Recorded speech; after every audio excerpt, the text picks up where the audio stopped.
의에 줄이고 목마른 자는 복이 있나니 라는 제목으로 오늘 함께 은혜를 나누겠습니다.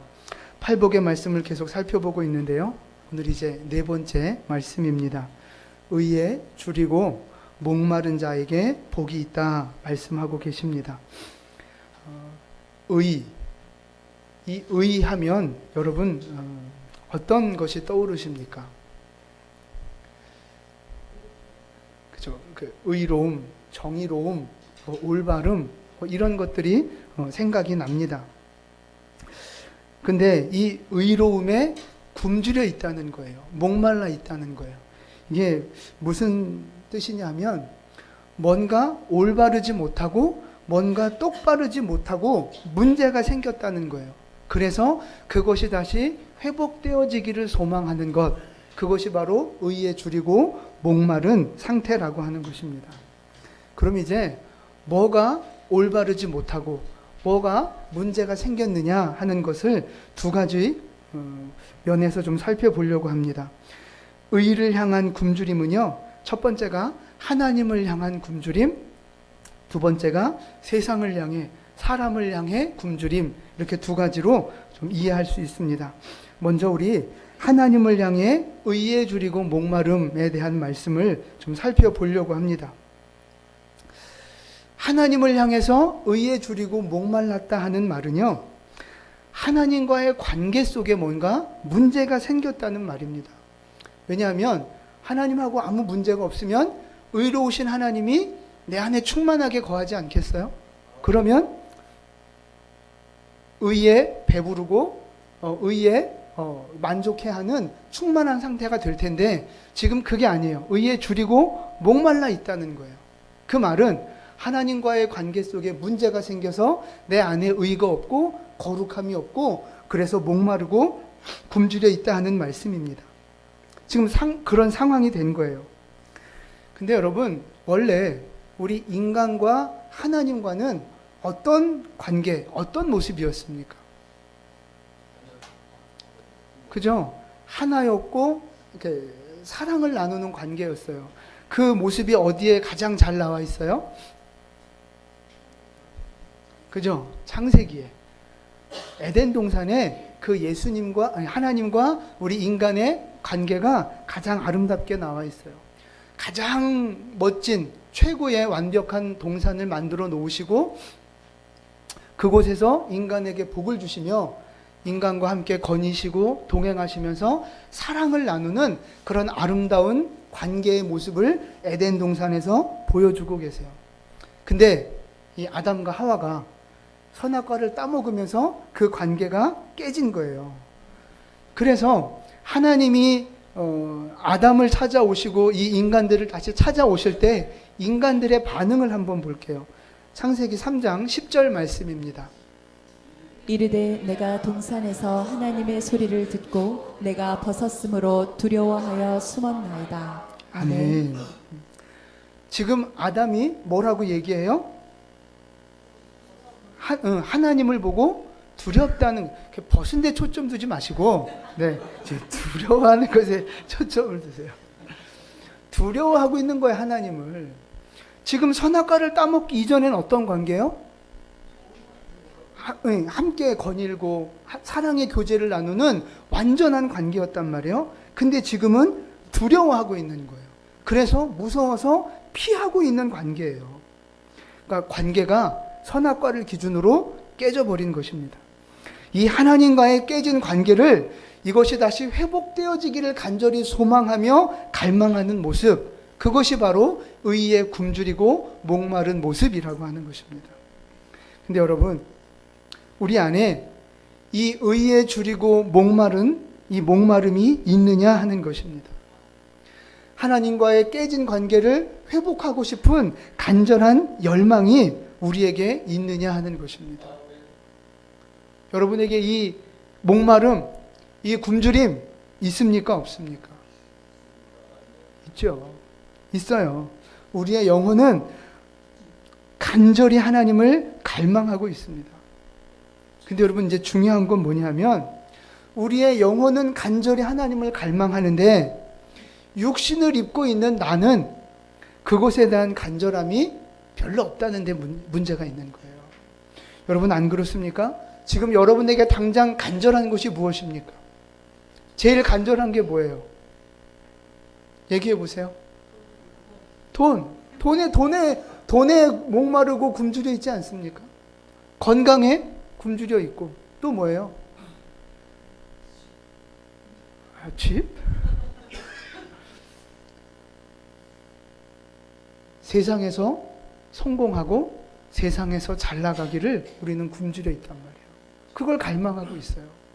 내 욕심대로 내가 원하는 대로 그 내 일들이 이루어지기를 그렇게 우리는 갈망하고 있단 말이죠. 그러니까 세상을 향해 우리는 굶주려 있고 목말라 하고 있는 거예요. 내 가장 첫 번째 가장 간절함과 목마름이 하나님께 있는 것이 아니라 세상에 있다는 것이 문제라는 거죠. 여러분, 간을 한번 생각해 보세요. 간. 우리가 피곤한 건 뭐 때문이에요? 간 때문이야. 간 때문이야. 근데 여러분, 여러분의 간은 지금 건강하십니까? 안 건강하십니까? 그걸 느낄 수 있어요, 없어요? 못 느껴요. 언제 느껴요? 내 간에 문제가 있구나 이거 언제 느껴요? 죽을 때 느껴요? 그죠? 뭔가 이렇게 얼굴빛이 좀 까매지고 뭐 이렇게 좀 문제가 있다 하고 느껴질 때 우리는 병원 가서 이제 검사 받아보는 거죠. 그러면 그때 의사 선생님이 뭐라 그래요? 네, 왜 이제 오셨습니까? 이러면서 그러는 거죠. 그러니까 이 간은요 소리 없이 통증 없이 그렇게 병들어 가잖아요. 우리가 이렇게 알고 있잖아요. 그러다가 소리 없이 죽어가다가 어느 한계점이 되면 그때서야 이제 나 죽어 하고 그때서야 이제 그 문제를 느끼게 되는 거예요. 그런데 이미 때는 늦은 거죠. 근데 우리의 영혼이 그렇다는 말씀입니다. 여러분, 우리의 영혼은 하나님을 향해 굶주려 있고 하나님을 간절하게 갈망하고 있어요. 근데 내 육체는 이 세상을 살아가는 나는 그걸 잘 모른단 말이에요. 근데 보세요. 하나님과 관계가 안 좋아도 육신의 삶에 바로 문제가 생기는 게 아니에요. 그죠? 간에 문제가 생겼다고 바로 우리한테 증상이 나타나는 게 아닌 것처럼 나하고 하나님하고 관계가 문제가 생겨도 그게 바로 육신의 삶에 증거가 나타나지 않는다는 것입니다. 그렇잖아요, 여러분. 우리가 기도 안 하고 말씀 읽지 않는 날은 뭐 좀 문제가 생기고 사고 나고 혹시 그렇습니까? 아니에요. 우리 주일 빼먹고 이렇게 예배 빼먹고 어디 놀러 가면 꼭 차 사고 나죠? 아니란 말이에요. 11조 떼먹으면 다리 멍댕이가 부러지고 막 봉사 안 하고 땡땡이 치면 갑자기 막 문제가 생기고 그러지 않는단 말이에요. 전 그랬으면 좋겠는데. 여러분, 만약에 우리가 잘못할 때마다 하나님이 즉각 우리를 이렇게 딱 치시면 얼마나 우리가 신앙생활 잘하겠어요. 안 그래요? 근데 그냥 가만 내버려 두고 이제 나중에 몰아서 한 방 때리시려고 하니까 이제 별일 없는 줄 알고 이제 간하고 똑같은 거예요. 병 들어가도 모르고 그냥 또 막 술 퍼마시고 또 막 그 자기 몸 관리 안 하고 그렇게 사는 거예요. 그러다가 이제 딱 문제 생기면 큰일 나는 거잖아요. 영적으로도 마찬가지라는 거예요. 영적으로도. 우리가 신앙적으로 잘 살지 않아도 삶에 아무런 영향이 없어요. 출근하고 돈 벌러 가고 운동도 하고 놀러도 가고 먹고 마시고 친구들 만나고 아무 문제 없어요. 성경 안 읽어도 예배 빠져도 육신의 삶을 살아가는데 아무 문제 없어요. 근데 중요한 건 우리의 영혼은 점점 목말라가고 있고 병들어가고 있고 죽어가고 있다는 거예요. 내 육신이 아무렇지도 않은 척하고 살아가는 그 시간에 우리의 영혼은 죽어가고 있다는 거예요.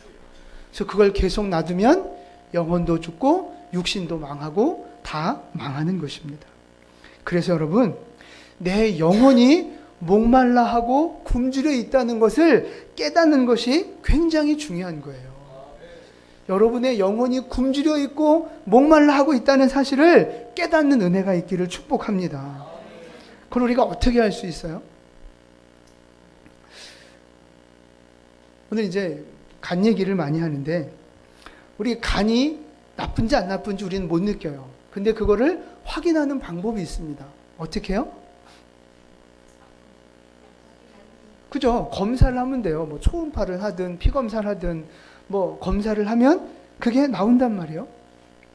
근데 우리의 영적인 상태도 영적인 건강도 그렇게 검사할 수가 있어요. 검사를 해볼 수가 있어요.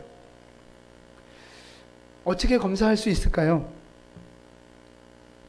제가 생각을 해봤어요. 어떻게 하면 영혼의 건강을 진단할 수 있을까? 쉽게 얘기해서 그냥 내가 얼마나 말씀을 가까이 하는가를 보시면 돼요.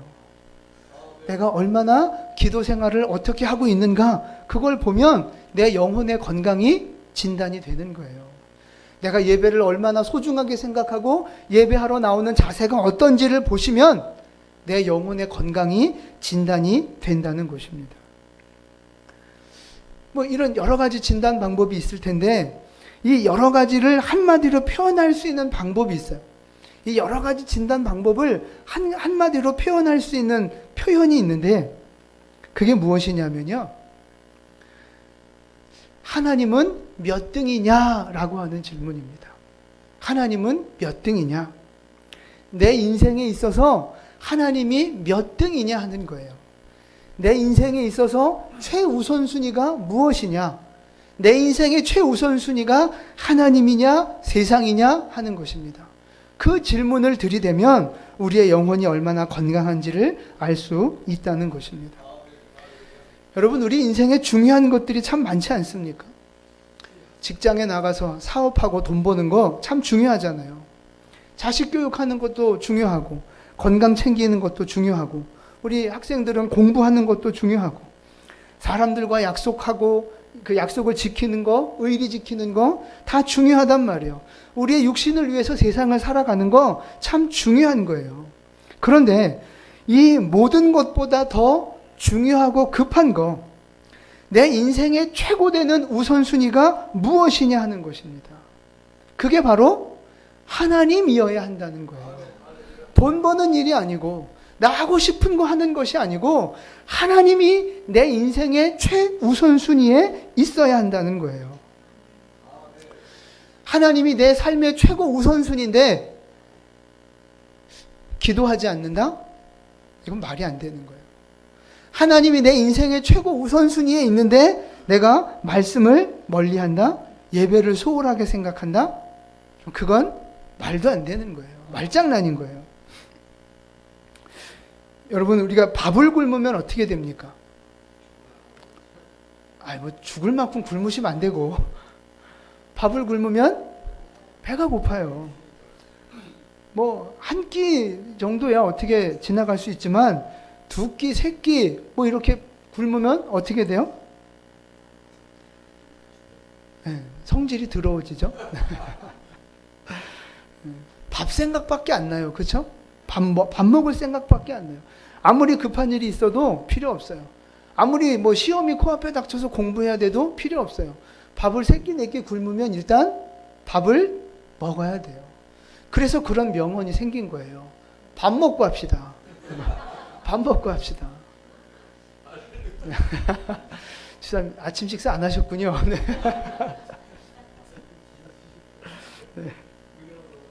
네. 밥 먹고 합시다 그러는 거예요. 그게 굶주린 사람의 특징이에요. 굶주린 사람의 최고 우선순위는 뭐예요? 밥 먹는 거예요. 밥 먹는 거. 먹는 게 가장 중요한 거예요. 영적으로도 그렇다는 거죠. 하나님을 내 인생의 최우선순위에 두는 사람은요, 뭐가 제일 중요하겠어요? 예배가 제일 중요한 거예요. 하나님 앞에 나오는 거, 기도하는 거, 말씀으로 하나님의 음성을 듣고 교제하는 거, 그게 가장 중요한 거예요. 그게 바로 의에 줄이고 목마른 모습이라고 하는 것입니다. 그래서 여러분께 질문 드립니다. 여러분 인생의 최고의 우선순위가 무엇입니까? 돈입니까? 사람입니까? 하나님입니까? 여러분 인생의 최고 우선순위가 무엇입니까? 여러분에게 있어서 하나님은 몇 등이냐 하는 것입니다. 바라기는 하나님이 여러분 인생의 최고의 우선순위가 되시기를 주님의 이름으로 축원을 드립니다. 따라서 한번 해보실까요? 나에게는 하나님이 1등입니다. 아멘. 진짜 믿음으로 고백하셔야 돼요. 우리 옆에 분에게 인사하시죠. 하나님은 내 인생의 최고 우선순위입니다. 아멘. 이제 오늘 고백하신 분한테 다음 주에 확인해 보세요. 하나님을 얼마나 가까이 했는지. 우리가 이렇게 내 몸에 심각한 질병에 걸렸구나라는 걸 깨달으면, 알게 되면 여러분 어떻게 하십니까? 병원 가셔야죠. 치료 받으셔야죠. 하루 종일 굶고 배고픈 사람이 그 배고픔을 해결하기 위해서는 어떻게 합니까? 그죠? 식당 가야죠. 차려 먹기 싫구나. 식당 가야죠. 밥을 먹어야죠. 근데 보세요. 아픈데 이제 병원 가야지. 치료받고 약 먹어야지. 이렇게 생각하면 병이 고쳐집니까? 아니잖아요. 배고픈데 밥 먹어야지. 고기 먹어야지. 생각만 하면 배가 불러집니까? 아니란 말이에요. 내가 직접 병원에 가서 진단받고 약을 먹고 처방을 받아야 건강해지는 거예요. 내가 직접 밥을 차려 먹든 밥을 사 먹든 내 입에 밥을 집어넣어야 배고픔이 해결되고 힘이 생기는 거예요. 아시겠어요? 우리의 생각이나 마음만으로 문제가 해결되는 것이 아니고 실제 우리의 노력과 결단과 실천들이 필요하다는 것입니다. 우리 영혼의 목마름, 영혼의 굶주림 저절로 해결되는 게 아니라는 거예요. 내가 이제부터 신앙생활 잘해야지. 내가 이제부터 하나님 잘 믿어야지. 그렇게 마음, 이렇게 여러분 결심은 잘 하시잖아요? 아멘 잘 하시듯이 우리가 그런 결심은, 그런 도전은 잘 받으실 거예요. 근데 왜 맨날 도루묵이에요? 그게 아멘으로 끝나니까 그런 거예요. 생각으로, 감동으로 끝나니까 그런 거예요. 이제 이것을 넘어서서 우리에게 뭐가 필요해요? 결단과 실천이 필요한 거예요. 그래서 우리가 해야 할 가장 첫 번째 실천이 뭡니까? 그죠? 할렐루야. 저 50운동을 먼저 하셔야 되는 거예요. 50운동. 하루에 5장 성경 읽으시고 하루에 10분씩 기도하세요. 아멘으로, 결단으로, 다짐으로 끝내지 마시고 여러분의 몸을 움직여 성경을 펴시고 여러분의 몸을 움직여 기도하는 자리에 나아오시고 하나님 앞에 결단하는 은혜가 있기를 축복합니다. 그래야 우리의 영혼이 채워지고 배부르게 되는 거예요. 우리 옆에 분에게 다시 한번 인사할까요? 50운동 하겠습니다. 네. 역시 다음 주에 확인하시길 바랍니다. 두 번째 말씀입니다. 하나님을 향해 의에 줄이고 목마른 이 모습은요, 하나님과의 관계 안에서만 그냥 끝나는 것이 아닙니다. 어디로 연결이 돼요? 그렇죠. 세상으로 연결이 되고 사람과의 관계 속에서 연결이 되는 거예요. 그러니까 하나님과의 관계는 사람과의 관계 속에서 실천되어져야 하고 증명되어져야 한다는 사실입니다. 우리가 지켜야 할 수많은 계명들이 있는데 그 중에 가장 큰 계명이 무엇입니까?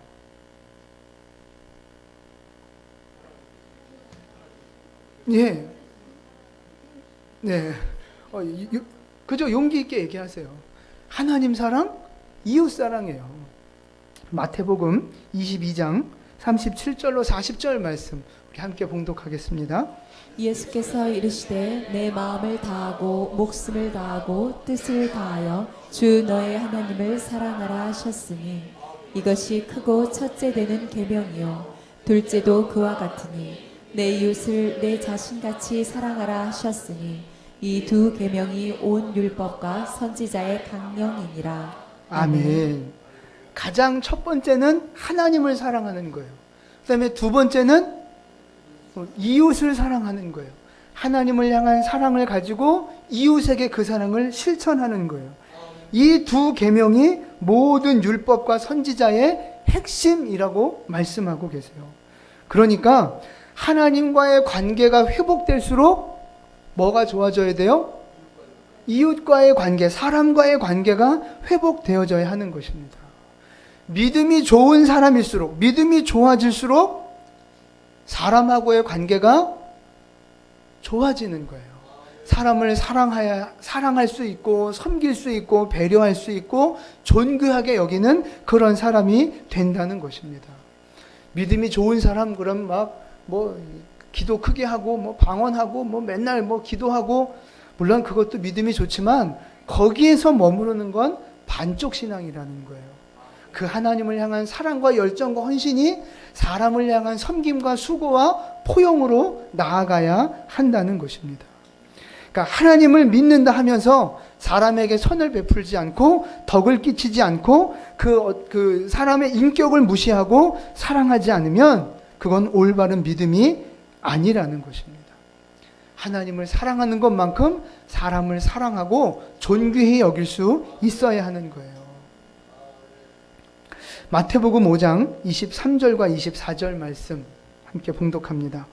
그러므로 예물을 제단에 드리려다 거기서 내 형제에게 원망 들을 만한 일이 있는 것이 생각나거든 예물을 제단 앞에 두고 먼저 가서 형제와 화목하고 그 후에 와서 예물을 드리라. 아멘. 23절 보세요. 예물을 제단에 드리려다가 지금 뭐 하고 있는 거예요? 예배하는 거예요.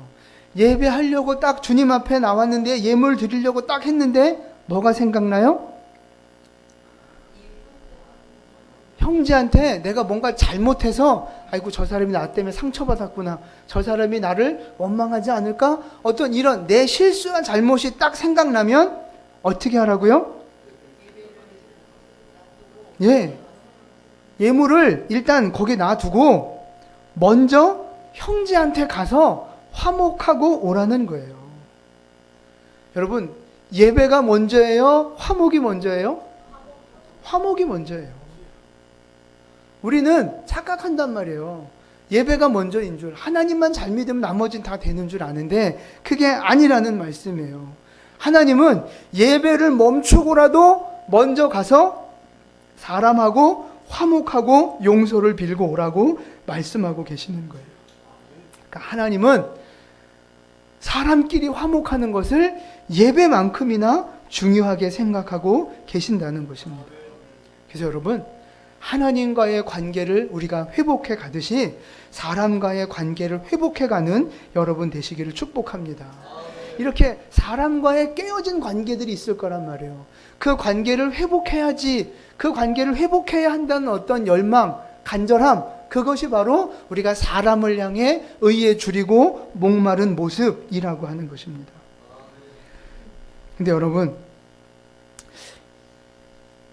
여러분에게 관계가 깨어진 사람이 있느냐 하는 것입니다. 뭔가 서운하고 서먹하고 불편한 사람이 아마 있으실 거예요. 그 깨어진 관계를 회복하는 여러분 되시기를 바랍니다. 하나님과의 관계를 회복해 가는 것만큼 사람과의 관계를 회복해 가야 하는 거예요. 여러분이 왜 아멘을 잘 안 하시는지 저는 압니다. 마음이 힘드시죠? 이런 생각도 하실지 모르겠어요. 그냥 이대로 살면 안 되나요? 내가 그놈한테 뭘 아쉬운 게 있다고. 어차피나 손해볼 거 없는데 그냥 이렇게 서로 얼굴 안 보고 그냥 살아도 되지 않습니까? 돼요, 안 돼요? 안 되는 거예요. 하나님이 원하시는 게 아닙니다. 그럼에도 불구하고 우리가 이게 잘 안 되는 이유가 있어요.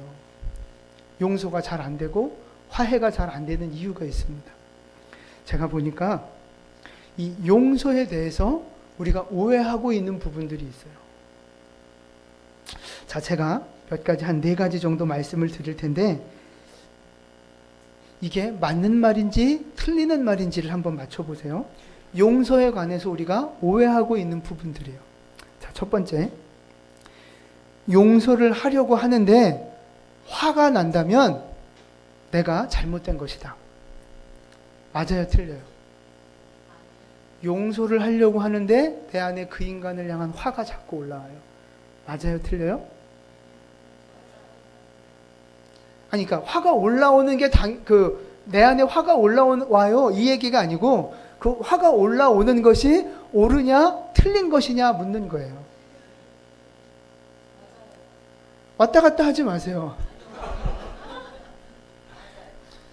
용서하기로 결정을 했는데 저 인간을 용서하고 싶은데 그 인간만 생각하면 자꾸 내 안에 이 분노가 올라오고 막 저주가 올라오고, 그건 그렇게 해도 되는 것입니다.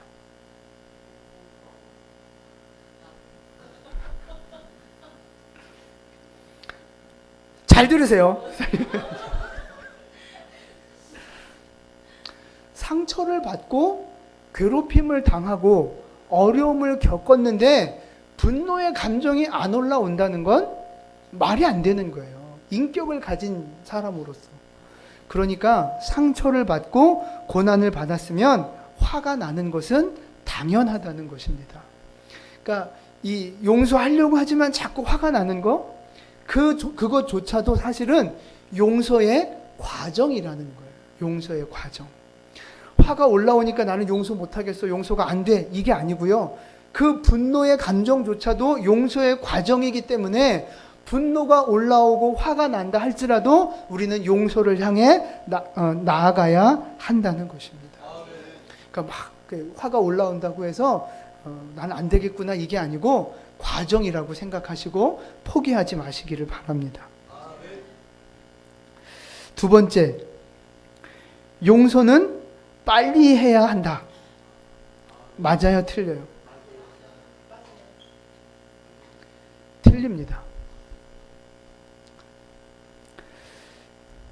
용서의 속도는요, 상처의 크기와 비례하는 것입니다. 그러니까 조금 잘못한 거 그냥 그런 건 뭐 그냥 쉽게 우리가 용서해주기 쉽잖아요. 근데 정말 오랜 시간 동안 나에게 너무나도 큰 상처를 준 그런 경우 빨리 용서하는 건 어려운 일이에요. 그러니까 빨리 용서해야 한다라고 하는 이 어떤 선입견을 가지고 스스로 어떤 힘들어하지 마시고 스스로 어떤 그렇게 이렇게 눌리지 마시라는 말씀입니다. 오래 상처를 받은 것만큼 용서하는 기간도 오래 필요한 거예요. 시간이 오래 필요하고 노력이 오래 필요한 것입니다. 꼭 구원받는 거하고 똑같아요. 여러분, 우리가 언제 구원받습니까? 예수님을 믿는 그 순간에 우리는 구원받아요. 그죠? 근데 그 구원이 우리가 완성된 완전한 구원입니까? 그렇지 않아요. 점점점 구원을 완성시켜야 가야 하는 것이고, 그러니까 성화되어져 가야 하는 것이고, 이 구원의 완성은 언제 이루어지는 거예요? 천국 갈 때, 주님 다시 만날 때 구원의 완성이 이루어지는 것입니다. 용서도 마찬가지예요. 우리가 지금 당장 완전한 용서를 이루어갈 수 없어요. 그건 쉬운 일이 아닙니다. 용서를 내가 지금 결단할 수는 있어요. 지금 시작할 수는 있어요. 그러나 그 용서의 완성은 오랜 시간이, 노력들이 필요하다는 것입니다. 자, 세 번째, 상처를 준 사람이 회개하지도 않았고 나에게 용서를 구하지도 않았어요. 그래도 용서해야 한다. 맞아요, 틀려요?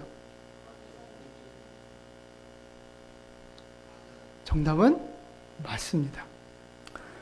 그 사람이 어떻게 반응하고 나오든지 간에 상관없이 용서는 누구하고의 관계예요? 나와 하나님과의 관계예요. 나에게 상처 주는 그 인간, 그거하고는 나중 문제예요. 용서라고 하는 건 용서하란 하나님 말씀에 반응해서 순종하는 나와 하나님과의 관계지 그 인간과의 관계가 아니란 말씀입니다. 그러니까 나한테 용서를 구하지 않았어도, 여전히 회개하지 않고 세상에 살고 있어도 나는 그 사람을 용서할 수 있어야 하는 거예요. 마지막, 그러면 내가 용서를 했다면 그 인간하고 화해하고 잘 지내야 하느냐 하는 것입니다. 나한테 회개도 하지 않고 용서도 구하지 않았는데 나는 일방적으로 하나님 앞에서 용서를 결단했어요. 그러면 그 사람하고 화목하게 잘 지내야 하느냐 하는 것입니다. 맞아요, 틀려요? 화목하게 잘 지내야 한다. 맞아요, 틀려요?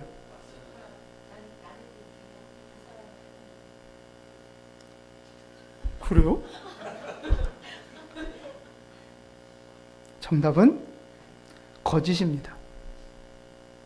내가 아무리 용서했다고 해서 그 사람하고 꼭 화목하게 지내야 할 필요는 없는 거예요. 왜 그러냐면 용서는 하나님하고 나하고의 관계였어요. 근데 화목하는 건 누구하고의 관계예요? 나하고 그 사람하고의 관계예요. 근데 그 사람이 나의 호의를 받아주지 않고 용서를 구하지 않고 여전히 나에게 까칠하고 한데 내가 혼자 막 화목해 보겠다고 잘해 보겠다고 먼저 다가가는 건 그건 옳지 않다는 거예요. 오히려 내가 상처만 받고 이 했던 용서까지 다 이렇게 없어질 수 있는 위험성이 있는 거예요. 화해라고 하는 것은 그 상대방의 호응이 있어야만 완성될 수 있는 거거든요. 그래서 우리가 용서와 화해의 어떤 그 차이점을 여러분이 잘 이해하셔야 한다는 것입니다. 그래서 우리가 용서에 대해서 오해할 수 있는 몇 가지 말씀을 좀 드렸는데요. 여러분 이 말씀을 좀 잘 기억하면서 사람과의 깨어진 관계를 잘 회복하는 은혜가 있기를 축복합니다. 이제 여러분 그놈하고 뭔가 좀 이렇게 풀어질 좀 실마리가 보이지 않습니까? 그래도 아직 안 되겠어요? 시간이 필요합니다. 오늘 말씀을 정리합니다. 하나님은 우리가 하나님과의 깨진 관계를 회복하기를 원하시고 사람과의 깨진 관계를 회복하기를 원하세요. 우리가 이 관계를 왜 회복시켜야 합니까? 여러 가지 이유가 있지만 그 뒤에 하나님이 약속하신 축복이 있기 때문에 그런 거예요. 의에 줄이고 목마른 자는 복이 있나니 저희가 배부를 것이며 배부른 복을 주신다는 거예요. 배부른 복을 주신다는 말은 무슨 뜻이에요? 하나님과의 관계가 회복되어져서 배부르게 된다. 무슨 말이에요? 영적으로 회복된다는 것입니다. 성령으로 충만하게 되어지고 하나님 안에서의 평강과 기쁨을 누리게 된다는 것입니다. 사람과의 깨어진 관계가 회복되어져서 배부르게 된다는 것은 무슨 말이에요? 그 사람하고 화목하게 되어지는 행복한 삶이 될 수 있다는 것입니다. 여러분 그렇잖아요? 우리가 아무리 믿음이 좋아도 집안에 들어가서 맨날 싸우고 사람하고 맨날 부딪히고 이렇게 신경질 내고 그러면 결코 행복한 신앙생활 할 수 없어요. 건강한 신앙생활 할 수 없어요. 하나님과의 관계, 인간과의 관계가 다 중요하다는 것입니다. 그런데 우리가 그 관계를 회복하기 위해서 의에 줄이고 목마른 모습으로 살아갈 때 그 회복을 위해서 실천하고 결단할 때 하나님과의 관계 속에 배부른 은혜를 주시고 사람과의 관계 속에 배부른 은혜를 허락해 주시겠다고 약속하고 계십니다. 이 약속된 축복의 말씀이 우리 모두에게 경험되어질 수 있게 되기를 주님의 이름으로 축원을 드립니다. 아멘. 함께 기도하겠습니다.